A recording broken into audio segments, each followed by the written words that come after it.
माझा कॅमेरामन गणेश रहाटेला विनंती करेन, पाठीमागे मूर्तीच्या जी काही गर्दी आपल्याला पाहायला मिळते, अगदी हजारोंच्या संख्येने जे गणेश भक्त सध्या जमलेले आहेत ते गणेश भक्त आरतीची वाट बघतायत आणि बाप्पाची आरती सकाळी 8 वाजल्यापासून होईल या प्रतीक्षेमध्ये सगळे गणेश भक्त आहेत। मात्र ती आरती अद्याप तरी झालेली नाहीये आणि म्हणून बाप्पाचे विसर्जन सुद्धा रखडल्याचं पाहायला मिळतं आहे।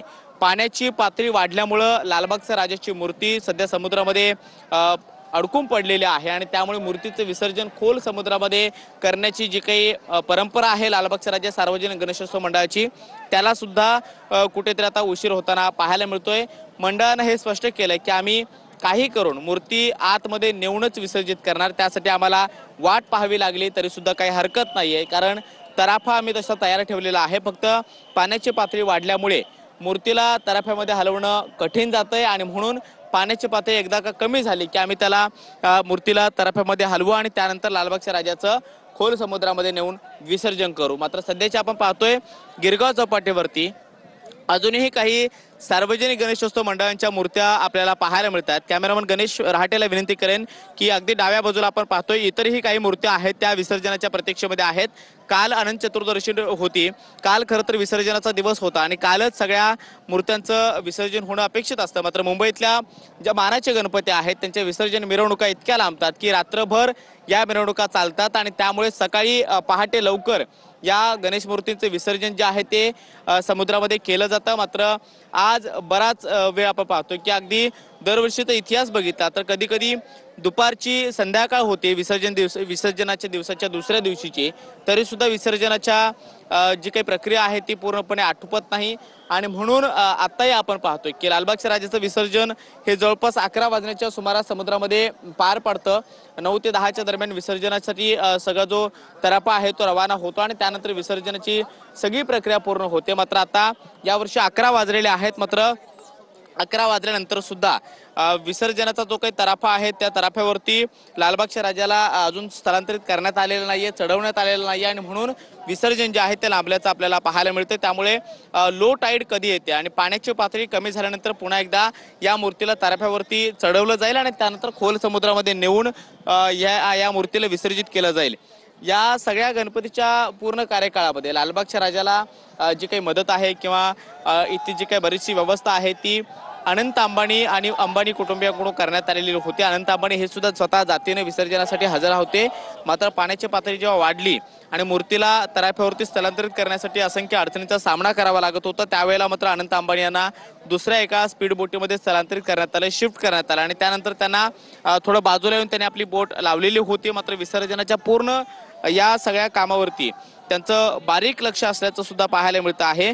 सध्या या सगळ्या चौपाटीच्या परिसरामध्ये गर्दी जी आहे ती तुफान आपल्याला पाहायला मिळते। मात्र सकाळच्या तुलनेमध्ये गर्दी बरीचशी आता कमी झालेली आहे। मुंबई महानगरपालिकेचं जे काही आपत्कालीन व्यवस्थापन विभाग आहे, त्याचबरोबर मुंबई महानगरपालिकेची जी सगळी यंत्रणा आहे ती यंत्रणा, त्याचबरोबर अग्निशमन दलाचे जवान, महाराष्ट्र पोलिसांची एक मोठी फौज सध्या गिरगाव चौपाटीच्या परिसरामध्ये तैनात आहे आणि कुठलाही अनुचित प्रकार घडू नये यासाठी विशेष करून खबरदारी घेतली जाते। मात्र सध्या आपण पाहतोय की लालबागच्या राजाचं विसर्जन हे लांबताना पाहायला मिळतंय।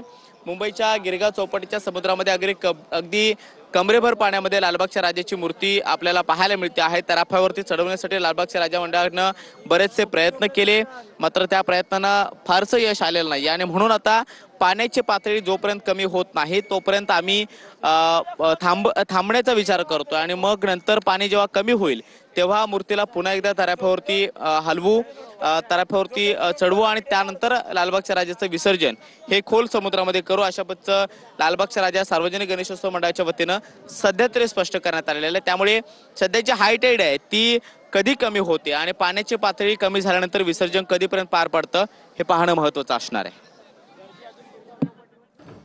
तर ही दृश्य आपण पाहतोय गिरगाव चौपाटीमधली लालबागच्या राजाची ही भव्य अशी मूर्ती सध्या गिरगाव चौपाटीमध्ये आहे। ओहोटी लागल्यानंतरच या ठिकाणी लालबागच्या राजाला पुन्हा एकदा तराफ्यावर विराजमान करण्याचा प्रयत्न केला जाणार आहे। त्यासाठी तराफा सज्ज ठेवण्यात आलेला आहे, तुर्तास तो थोडासा बाजूला नेण्यात आलेला आहे। तर पुन्हा एकदा प्रयत्न केले जातील मंडळाच्या पदाधिकाऱ्यांकडून इथे लालबागच्या राजाला तराफ्यावर विराजमान करण्याचे आणि त्यानंतर मग खोल समुद्रात लालबागच्या राजाला विसर्जनासाठी नेलं जाईल।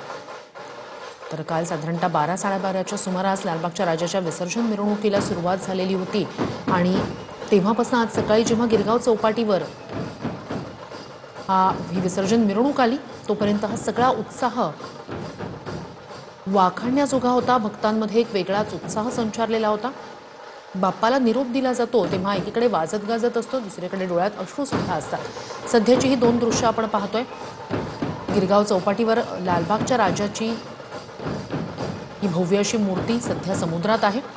ओहोटी लागल्यानंतरच या ठिकाणी पुन्हा एकदा लालबागच्या राजाला तराफ्यावर विराजमान करण्याचे प्रयत्न केले जाणार आहेत। त्यासाठी वाट पाहिली जाते। मंडळाच्या पदाधिकाऱ्यांकडूनच हा निर्णय घेण्यात आलाय।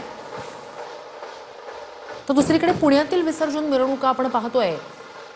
पुण्यातल्या या विसर्जन मिरवणुका अलका टॉकीज परिसरातलं हे सगळं दृश्य आहे।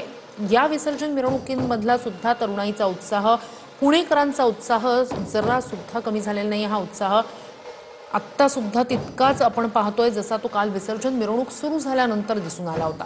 दोन दृश्य, एकीकडे लालबागच्या राजाच्या विसर्जनासाठी म्हणून त्या ठिकाणी वाट पाहिली जाते। लालबागच्या राजाला सध्या त्या ठिकाणी ही मूर्ती समुद्रात आहे। लालबागच्या राजाला पुन्हा एकदा तराफ्यावर विराजमान करण्याचे प्रयत्न केले जाणार आहेत। दुसरीकडे इतर गणेश मूर्ती ज्या आहेत त्यांच्या विसर्जनासाठी म्हणून यंत्रणा सज्ज आहेत आणि त्या ठिकाणी इतर गणेश मूर्ती ज्या आहेत त्या खोल समुद्रात विसर्जनासाठी नेल्या जात आहेत। तर वेगवेगळे असे देखावे या पुण्यात विसर्जन मिरवणुकांसोबत साकारले जात असतात। असाच एक या ठिकाणी संदेश देणारा हा देखावा या ठिकाणी आपण पाहतोय। तर पुण्यातल्या गणेश विसर्जन मिरवणुकांचं वैशिष्ट्य असतं ते म्हणजे रात्रीच्या वेळेला आकर्षक अशा त्या ठिकाणी लाइटिंग असतात। विसर्जन रथ जे असतात त्यांना आकर्षक अशी त्या ठिकाणी लाइटिंग करण्यात आलेलं असतं।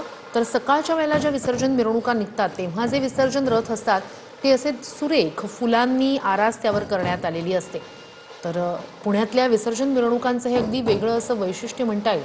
आणि या विसर्जन मिरवणुका त्यांच्यासोबत असणारे ती ध्वज पथकं, त्यानंतरची ढोलताशा पथकं, या सगळ्यांमुळेच पुण्यातल्या विसर्जन मिरवणुका एक वेगळं आपल्यासमोर वेगळ्या प्रकारे आपण त्यांना पाहत असतो किंवा वेगळं एक वैशिष्ट्य त्या पुण्याच्या विसर्जन मिरवणुकांचं आपल्याला म्हणता येईल। एकीकडे पुण्यातल्या विसर्जन मिरवणुका आपलं वैशिष्ट्य जपून आहेत। ढोलताशा पथक, ध्वज पथक, त्यासोबतच त्या विसर्जन रथाला करण्यात आलेलं आकर्षक अशी त्या ठिकाणचं लाइटिंग, सकाळच्या वेळेला आकर्षक अशी आरास फुलांची रथाना करण्यात येते।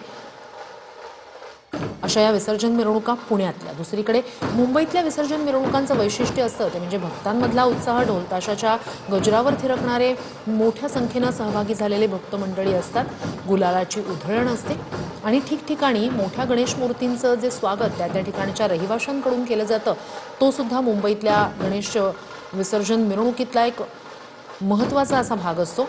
आणि मुंबईत उंचच उंच अशा गणेश मूर्ती हा सुद्धा गणेशोत्सवाचा एक महत्त्वाचा असा भाग बनलेला आहे। तर ही सध्या लालबागच्या राजाला आपण पाहतोय आहे तो गिरगाव चौपाटीवरती या ठिकाणी गेल्या काही तासांपासूनच दाखल झालेला आहे। परंतु लालबागचा राजा जो आहे तो तराफ्यावरती त्याला चढवण्याचे अनेक प्रयत्न जे आहेत ते करण्यात आले, परंतु तराफ्यावरती लालबागचा राजा जो आहे तो चढण्याचे जे प्रयत्न आहेत ते अयशस्वी झालेले असल्याचे आपल्याला पाहायला मिळते। आणि त्यानंतर आता लालबागच्या राजाची मूर्ती जी आहे ती कोळी बांधवांकडनं समुद्रात घेऊन येतानाची ही दृश्य आपण TV9च्या माध्यमातून आपण ही संपूर्ण पाहू शकतो। इतर सार्वजनिक गणेश